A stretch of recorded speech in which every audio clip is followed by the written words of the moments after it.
ನಮಸ್ಕಾರ ಸ್ನೇಹಿತರೆ. ನಿನ್ನೆ ನಾನು ಸಿಎಂ ಭೇಟಿಯ ವಿಷಯವನ್ನ ಪ್ರಸ್ತಾಪ ಮಾಡಿದಾಗ ಗ್ರೂಪ್ ಅಲ್ಲಿ ಮತ್ತು ಯೂಟ್ಯೂಬ್ ಕಮ್ಯುನಿಟಿ ಪೋಸ್ಟ್ ಹಾಕಿದಾಗ ತುಂಬಾ ಜನ ಕರೆ ಮಾಡಿದ್ರಿ, ನಿಮ್ಮ ಸಮಸ್ಯೆಗಳನ್ನ ಹೇಳ್ಕೊಂಡಿದ್ರಿ. ಬಟ್ ನಾನು ಎಲ್ಲರ ಸಮಸ್ಯೆಗಳಿಗೂ ಕೂಡ ಸ್ಪಂದಿಸೋದಕ್ಕಾಗಿಲ್ಲ.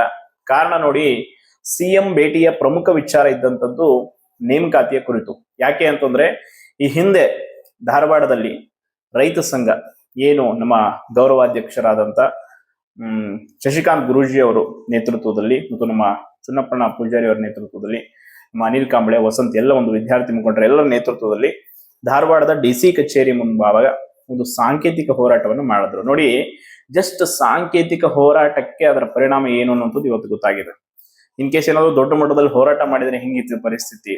ಅವರು ಜಸ್ಟ್ ಸಾಂಕೇತಿಕವಾಗಿ ಹೋರಾಟ ಮಾಡಿ ಡಿಸಿ ಅವರಿಗೆ ಒಂದು ಮನವಿಯನ್ನ ಕೊಟ್ಟಿದ್ರು.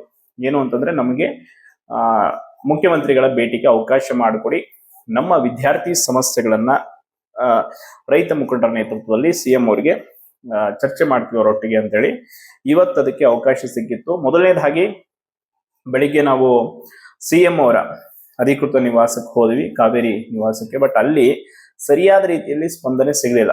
ನೋಡಿ, ಒಂದು ವಿಷಯದಲ್ಲಿ ನಾನು ರೈತ ಸಂಘವನ್ನ ಮೆಚ್ಚುವಂಥದ್ದು ಯಾಕೆ ಅಂತಂದ್ರೆ, ರೈತ ಸಂಘದ ಗೌರವಾಧ್ಯಕ್ಷರಾದಂತ ಶಶಿಕಾಂತ್ ಗುರೂಜಿ ಅವರು ಅಲ್ಲೇ ನಿಂತ್ಕೊಂಡಿದ್ರು.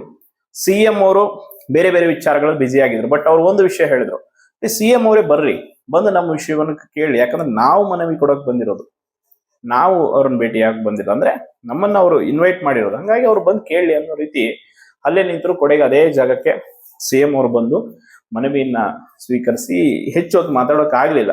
ಹಾಗಾಗಿ ನಾವು ಮತ್ತೆ ವಿಧಾನಸೌಧದ ಕೊಠಡಿಯಲ್ಲಿ, ಅವರ ಕಚೇರಿಯಲ್ಲಿ ನಮ್ಗೆ ಭೇಟಿ ಬೇಕು ಅಂತೇಳಿ ಕೇಳಿದ್ರು. ಸೊ ಅದಾದ್ಮೇಲೆ ಅಧಿಕೃತವಾಗಿ ಸಿಎಂ ಅವರ ಕಚೇರಿಗೆ ನಮ್ಗೆ ಭೇಟಿಗೆ ಅವಕಾಶ ಮಾಡಿಕೊಟ್ರು. ಅದಕ್ಕಿಂತ ಮುಂಚೆ ಶಾಲಿನಿ ರಜನೀಶ್ ಮೇಡಮ್ ಅವರು, ಆಪ್ತ ಕಾರ್ಯದರ್ಶಿಯವರು, ಅವರು ಕೂಡ ನಮ್ಮೊಟ್ಟಿಗೆ ಒಂದಿಷ್ಟು ಮಾತಾಡಿದ್ರು. ಪ್ರಮುಖ ವಿಷಯಗಳು ಅಂತಂದ್ರೆ, ಒಂದು ರೆಕ್ರೂಟ್ಮೆಂಟ್ ಏನು ಸರ್ಕಾರ ಹೇಳಿತ್ತು, ಎಷ್ಟು ಹುದ್ದೆಗಳನ್ನ 56,000 ಹುದ್ದೆಗಳನ್ನ ಭರ್ತಿ ಮಾಡ್ತೀವಿ ಅಂತ, ಅದರಲ್ಲಿ ಇನ್ನು ಬರೀ 3,000 ಹುದ್ದೆಗಳಿಗೆ ಮಾತ್ರ ಚಾಲನೆ ಸಿಕ್ಕಿದೆ. ಇನ್ನು ಶಿಕ್ಷಕ ಹುದ್ದೆ ಇಲ್ಲ, ಆರೋಗ್ಯ ಇಲಾಖೆಯಲ್ಲಿ ಇಲ್ಲ, ಕಂದಾಯ ಇಲಾಖೆಯಲ್ಲಿ ಹಲವಾರು ಟೆಕ್ನಿಕಲ್, ನಾನ್ ಟೆಕ್ನಿಕಲ್ ಎಲ್ಲ ಪೋಸ್ಟ್ಗಳ ಬಗ್ಗೆ ಕೂಡ ಮನವರಿಕೆ ಮಾಡಿಕೊಟ್ವಿ. ಅಂಡ್ ವಯೋಮಿತಿ ಸಡಿಲಿಕೆ, ಈಗೇನ್ ನೀವು ವಯೋಮಿತಿ ಸಡಿಲಿಕೆ ಕೊಟ್ಟಿದ್ದೀರಾ, ಅದು ಕೂಡ ಈಗ ಮುಗಿದೋಗ್ತಾ ಇದೆ.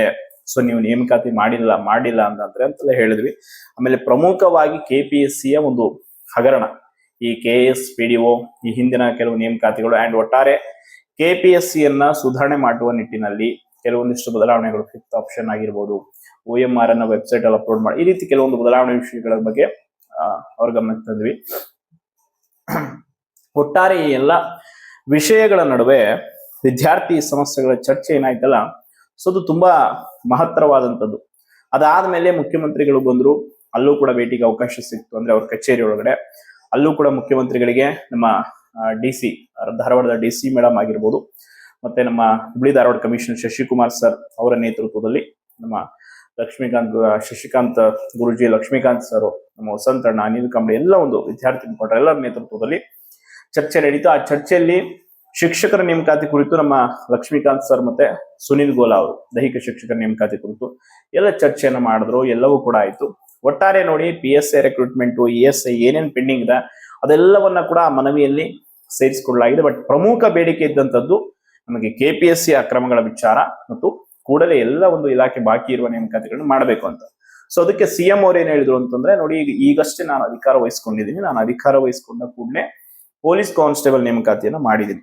ಇನ್ನು ಪ್ರಿಯಾಂಕರಿಗೆ ಅವರು ಗೃಹ ಇಲಾಖೆ ಕೂಡ ಸೂಚನೆ ಕೊಟ್ಟಿದ್ದೀನಿ, ಕಂದಾಯ ಇಲಾಖೆ ಕೂಡ ಕೊಟ್ಟಿದ್ದೀನಿ. ಅಂಡ್ ಮೊನ್ನೆ ಅಷ್ಟೇ ನಾನು ವಿವಿಧ ಇಲಾಖೆಗಳ ಒಂದು ಅಧಿಕಾರಿಗಳನ್ನ ಕರೆಸಿ ಮೀಟಿಂಗ್ ಮಾಡಿದ್ದೀನಿ.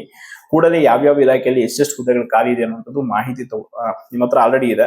ಸೊ ಅದ್ರ ಪ್ರಕಾರ ನೀವು ಒಂದು ಇಮಿಡಿಯೇಟ್ ಆಗಿ ತಯಾರಿಯನ್ನು ಆರಂಭಿಸಿ, ರೋಸ್ಟರ್ ಈಗೆಲ್ಲ ಪ್ರಕ್ರಿಯೆ ಆಗಿದೆ, ನೇಮಕಾತಿ ಪ್ರಕ್ರಿಯೆಗೆ ಚಾಲನೆ ಕೊಡಿ. ಯಾವುದೇ ಕಾರಣಕ್ಕೂ ಯುವ ಜನತೆ ಹೋರಾಟ ಮಾಡದೇ ಇರೋ ರೀತಿ ನೋಡ್ಕೊಳ್ಳಿ ಅನ್ನುವಂಥದ್ದು ಸೂಚನೆ ಕೊಟ್ಟಿದ್ದೀನಿ ಅಂತ ಹೇಳಿದ್ದಾರೆ. ಇನ್ನು ಶಿಕ್ಷಕರ ನೇಮಕಾತಿ, ಈಗ 15,000 ಶಿಕ್ಷಕರ ನೇಮಕಾತಿಯನ್ನ ವಿತಿನ್ 3 months ಅಲ್ಲಿ ಮಾಡಿ ಮುಗಿಸ್ತೀವಿ ಅಂತ ಹೇಳಿದ್ರು.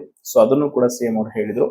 ಅಂಡ್ ಪ್ರಮುಖವಾಗಿ KS ವಿಷಯದಲ್ಲಿ ನಾವು ಪ್ರಸ್ತಾಪ ಮಾಡಿದಾಗ ಅವ್ರು ಹೇಳಿದಂಥದ್ದು, ನಿನ್ನೆ ಅಷ್ಟೇ KPSCಯ ಸದಸ್ಯರು ಮತ್ತು ಅಧ್ಯಕ್ಷರು ಭೇಟಿಯಾಗಿದ್ರು. ಸೊ ಅವ್ರಿಗೂ ಕೂಡ ನಾವು ಹೇಳಿದೀವಿ, ಮುಂದೆ ನಮ್ಮ ಸರ್ಕಾರ ಇರೋವರೆಗೂ ಕೂಡ ನೀವು ಯಾವುದೇ ರೀತಿಯಾದಂತಹ KPSC ಸರ್ಕಾರಕ್ಕೆ ಕಪ್ಪು ಚುಕ್ಕೆ ತರದೇ ಇರೋ ರೀತಿ ನೋಡ್ಕೊಳ್ಳಿ, ನೇಮಕಾತಿಗಳನ್ನ ಪಾರದರ್ಶಕವಾಗಿ ಮಾಡಿ. ಇಲ್ಲಿವರೆಗೂ ಏನಾದ್ರೂ ಅಕ್ರಮ ಆಗಿದ್ರೆ ಅದ್ರದ್ದು ಕೂಡ ತನಿಖೆಗೆ ನಾವು ಸಮಂಜಸವಾಗಿ ನೀವು ಸೂಕ್ತವಾದ ವರದಿ ಕೊಡಿ ಅಂತೆಲ್ಲ ಹೇಳಿದೀವಿ ಅಂತ ಹೇಳಿದ್ರು. ಒಟ್ಟಾರೆ ಈ ಎಲ್ಲ ವಿಷಯಗಳ ಚರ್ಚೆಯಲ್ಲಿ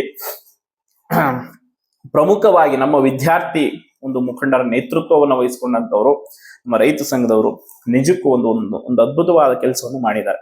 ಯಾಕೆ ಅಂತಂದ್ರೆ ಅವರು ಹೋರಾಟ ಅನ್ನೋದಕ್ಕಿಂತ ಅವ್ರ ಶಕ್ತಿ, ಅವ್ರ ತಾಕತ್ ಹೆಂಗಿದೆ ಅನ್ನುವಂಥದ್ದು ತುಂಬಾ ಇಂಪಾರ್ಟೆಂಟ್. ನೋಡಿ, ಸರ್ಕಾರದ ಮಟ್ಟದಲ್ಲಿ ಯಾವುದೇ ರೀತಿಯಾದಂತ ಕಾಂಪ್ರಮೈಸ್ ಆಗದಂತ ಹೋರಾಟ ಅಂತಂದ್ರೆ ಅದು ನಿಜಕ್ಕೂ ನಾವು ಹೇಳ್ತೀವಿ ರೈತ ಸಂಘದ ಹೋರಾಟ. ಕೆಲವರು ಈ ಹಿಂದೆ ಕೂಡ ಹೇಳಿದ್ರು ನಮ್ಗೆ ಏನು ಅಂತಂದ್ರೆ, ರೈತ ಸಂಘದವ್ರು ಇವತ್ತೇನೋ ಒಂದಿನ 2 ದಿನ ಬಂದು ಹೋರಾಟ ಮಾಡ್ಬೋದು, ಎಲ್ಲಾ ಸಮಯದಲ್ಲೂ ಬರ್ತಾರಂತ. ಬಟ್ ಅವ್ರು ಒಂದೇ ಸಮಯ ಬಂದ್ರು ಕೂಡ ಆ ಎಲ್ಲ ಸಮಸ್ಯೆಗಳಿಗೆ ಪರಿಹಾರ ಆಗೋ ರೀತಿ ಹೋರಾಟ ಮಾಡ್ತಾರೆ. ಸೊ ಅದನ್ನ ನಾವು ಮೆಚ್ಚಲೇಬೇಕು. ಅಂಡ್ ಆ ವಿಷಯಕ್ಕೆ ನಿಜಕ್ಕೂ ಅಪ್ರಿಶಿಯೇಟ್ ಮಾಡಬೇಕು. ನೋಡಿ, ಯಾರೆಲ್ಲ ಈಗ ಅಪ್ಕಮಿಂಗ್ ನೇಮಕಾತಿಗಾಗಿ ವೇಟ್ ಮಾಡ್ತಾ ಇದ್ರ, ಶಿಕ್ಷಕ ಹುದ್ದೆ ಆಗಿರ್ಬೋದು, ಬೇರೆ ಬೇರೆ ಹುದ್ದೆಗಳಿಗೆ, ಯಾರು ವರಿ ಮಾಡ್ಕೋಬೇಡಿ. ಕಾರಣ ಹಂತ ಹಂತವಾಗಿ ಖಂಡಿತವಾಗಿ ಮಾಡ್ತೀವಿ ಅಂತ ಹೇಳಿದ್ದಾರೆ. ಇಲ್ಲ ಅಂತಂದ್ರೆ ಸರ್ಕಾರಕ್ಕೆ ಈಗ ಗೊತ್ತಿದೆ ಎಷ್ಟು ಪ್ರೆಷರ್ ಇದೆ ಅಂತ. ಅಂಡ್ ಶಾಲಿನಿ ರಜನೀಶ್ ಮೇಡಮ್ ಕೂಡ ಹೇಳಿದ್ರು ಈ ಬಗ್ಗೆ. ನಾವು ಕೂಡ ಈಗಾಗಲೇ ಎಲ್ಲಾ ಸೂಚನೆಗಳನ್ನ ಕೊಟ್ಟಿದ್ದೀವಿ. ಅಂಡ್ ಏಜ್ ರಿಲ್ಯಾಕ್ಸೇಷನ್ ಕೂಡ ಖಂಡಿತವಾಗಿ ಅದು ನಿಮ್ಗೆ ಸದುಪಯೋಗ ಆಗೋ ನಿಟ್ಟಿನಲ್ಲಿ ನಾವು ಕೆಲಸ ಮಾಡ್ತೀವಿ ಅಂತ. ನೋಡಿ, ಸರ್ಕಾರ ಈಗಷ್ಟೇ ಏನ್ ಹೇಳಿದೆ ಆ ಒಂದು ವಿಷಯಕ್ಕೆ ನಾವು ಬದ್ಧವಾಗಿರ್ತೀವಿ ಅಂತ ಹೇಳಿದಾರಲ್ಲ, ಅದರ ಪ್ರಕಾರವಾಗಿ ನಾವು ಅವರ ಮನವಿಗಳಿಗೆ, ನಾವು ಕೊಟ್ಟ ಮನವಿಗಳಿಗೆ ಅವ್ರು ಸ್ಪಂದಿಸಿದ್ದಾರೆ. ನಾವು ಕೂಡ ಗೌರವಯುತವಾಗಿ ನಮ್ಮ ದೂರುಗಳನ್ನ, ಏನಿದೆ ಬೇಡಿಕೆಗಳನ್ನ ಅವರಿಗೆ ಸಲ್ಲಿಸಿದೀವಿ.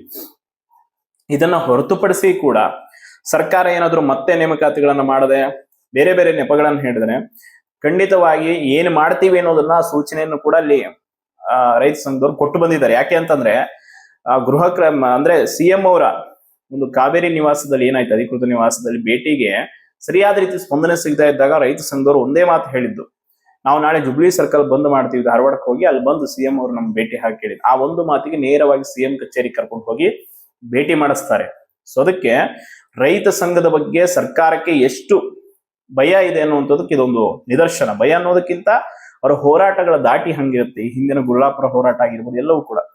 ನೋಡಿ, ನಾನು ಯಾರ ವಿಷಯಗಳನ್ನ ಕೂಡ ಕೂಲಂಕುಷವಾಗಿ ಅಲ್ಲಿ ನಿಂತು ಅಬ್ಸರ್ವೇಷನ್ ಮಾಡದೆ ಆ ವಿಷಯಗಳ ಬಗ್ಗೆ ಸಂಪೂರ್ಣವಾಗಿ ನನಗೆ ಮೆಚ್ಚುಗೆ ಬರದೆ ಹೊರತು ನಾನು ಯಾವುದನ್ನು ಕೂಡ ಎಕ್ಸ್ಪ್ರೆಸ್ ಮಾಡಲ್ಲ. ಸೊ ಇವತ್ತು ನನಗೆ ಆ ವಿಷಯದಲ್ಲಿ ತುಂಬಾ ಅರಿವಾಯ್ತು.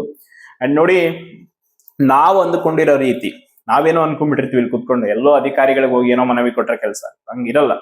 ವ್ಯವಸ್ಥೆ ಒಳಗಡೆ ತುಂಬಾ ಅಂದ್ರೆ ತುಂಬಾ ಅದೇನು ಕಲ್ಲು ಮನ್ಸಿನವ್ರು ಕೂತಿರ್ತಾರಲ್ಲಿ, ಅವ್ರಿಗೆಲ್ಲ ಯಾವುದು ಲೆಕ್ಕಕ್ಕೆ ಬರಲ್ಲ ನೀವು ಕೊಡೋ ಮನವಿಗಳು ಏನು. ಅಂಥವ್ರನ್ನ ಬಗ್ಗಿಸ್ಬೇಕು, ಅಂಥವ್ರನ್ನ ಮಣಿಸ್ಬೇಕು ಅಂದ್ರೆ ದೊಡ್ಡ ಮಟ್ಟದ ಒಂದು ಒತ್ತಡಗಳು ಅವ್ರ ಮೇಲೆ ಬಿಡಬೇಕು ಅನ್ನೋದು ನನಗೆ ಅರ್ಥ ಆಯ್ತು. ಯಾಕೆಂತಂದ್ರೆ ಹಂಗಿದೆ ವ್ಯವಸ್ಥೆ. ಒಬ್ಬ ಅಧಿಕಾರಿ, ಒಬ್ಬ ಮಿನಿಸ್ಟರ್ನ ಭೇಟಿ ಆಗ್ಬೇಕಂದ್ರೆ ನೀವು ನಾರ್ಮಲ್ ಆಸ್ಪಿರೆಂಟ್ಸ್ ಎಷ್ಟು ಕಾಯ್ಬೇಕು, ಎಷ್ಟು ಅಲ್ಲಿ ಹೋಗಿ ನಿಂತ್ಕೋಬೇಕು, ಗೋಗೆರಿಬೇಕು ಅನ್ನುವಂಥದ್ದು ನಾನು ಕಣ್ಣಾರೆ ನೋಡಿದ್ದೀನಿ. ಹಾಗಾಗಿ ಒಂದು ಅಧಿಕಾರ ಅನ್ನುವಂಥದ್ದು, ಅಧಿಕಾರದಲ್ಲಿರುವಂತ ವ್ಯಕ್ತಿ ಯಾವ ರೀತಿ ಇರ್ತಾನೆ, ಆತನ ನಡವಳಿಕೆ ಹೆಂಗಿರುತ್ತೆ, ಆತ ನಿಜಕ್ಕೂ ವಿದ್ಯಾರ್ಥಿ ಸ್ನೇಹಿ ಆಗಿರ್ತಾನ ಅಥವಾ ಸಮಾಜದ ಕಲ್ಯಾಣಕ್ಕಾಗಿ ಇರ್ತಾನ ಅನ್ನುವಂಥದ್ದು ಅವರ ನಡವಳಿಕೆಯಲ್ಲಿ ನಮ್ಗೆ ಗೊತ್ತಾಗ್ಬಿಡುತ್ತೆ. ಸೊ ಖಂಡಿತವಾಗಿ ನೋಡಿ, ಅದಕ್ಕೆ ನೀವೇನ್ ಅನ್ಕೊಂಡಿದ್ದೀರಾ, ಸ್ಪರ್ಧಾತ್ಮಕ ಪರೀಕ್ಷೆಯ ಕಡೆ ನೀವೊಂದು ಹೆಜ್ಜೆ ಇಟ್ಟು ಬಂದ್ಬಿಟ್ಟಿದ್ದೀರಾ. ಸೊ ಅದನ್ನ ಸರಿಯಾದ ರೀತಿಯಲ್ಲಿ ಸದ್ಬಳಕೆ ಮಾಡ್ಕೊಳ್ಳಿ. ನಿಮ್ಗೆ ಅವಕಾಶಗಳು ಸಿಕ್ಕಾಗ ಸರಿಯಾದ ರೀತಿಯಲ್ಲಿ ಬಳಸ್ಕೊಂಡಿಲ್ಲ ಅಂದ್ರೆ ಮುಂದೆ ಅದು ನಿಮಗೆ ನೀವೇ ಮಾಡ್ಕೊಂಡಂತ ಮೋಸ ಆಗುತ್ತೆ. ಸೊ ಚೆನ್ನಾಗಿ ಪ್ರಿಪರೇಷನ್ ಮಾಡಿ. ಇದನ್ನ ಹೊರತುಪಡಿಸಿ ಬೇರೆ ಏನೇ ಸಮಸ್ಯೆಗಳಿದ್ರು ಕೂಡ ಕಮೆಂಟ್ ಬಾಕ್ಸ್ ಅಲ್ಲಿ ತಿಳಿಸಿ, ಅದಕ್ಕೆ ಸ್ಪಂದಿಸ್ತೀನಿ ಅಂತ ಹೇಳ್ತಾ ಧನ್ಯವಾದಗಳು.